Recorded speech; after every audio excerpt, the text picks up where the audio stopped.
வணக்கம். என் பெயர் கமலேஷ். நான் 5ஆம் வகுப்பு படிக்கிறேன். நான் இன்னைக்கு திருக்குறள் சொல்ல போறேன். திருக்குறள். அகர முதல எழுத்தெல்லாம் ஆதி பகவன் முதற்றே உலகு. மலர்மிசை மேயினால் மானடி சேர்ந்தால் நிலமிசை நீடு வாழ்வார். தக்கார் தகவிலர் என்பது அவரவர் எச்சத்தார் காணப்படும். ஞாலம் கைகூடும் கேடில் விழுச்செல்வம் கல்வியில் அதனை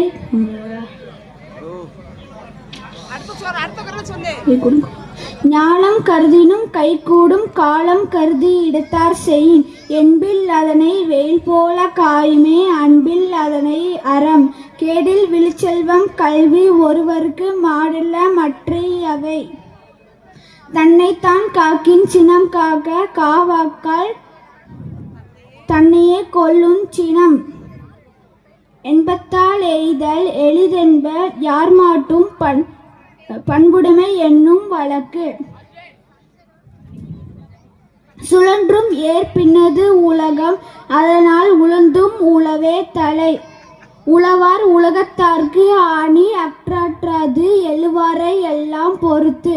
நயனோடு நன்றி புரித பயனுடையார் பண்பு பாராட்டும் உலகு. நகையுள்ளும் இன்னாது இகழ்ச்சி பகையுள்ளும் பண்பு பாரடிவார் நகையுள்ளும் இன்னாது இகழ்ச்சி பகையுள்ளும் பாரறிவார் மாட்டு. நன்றி.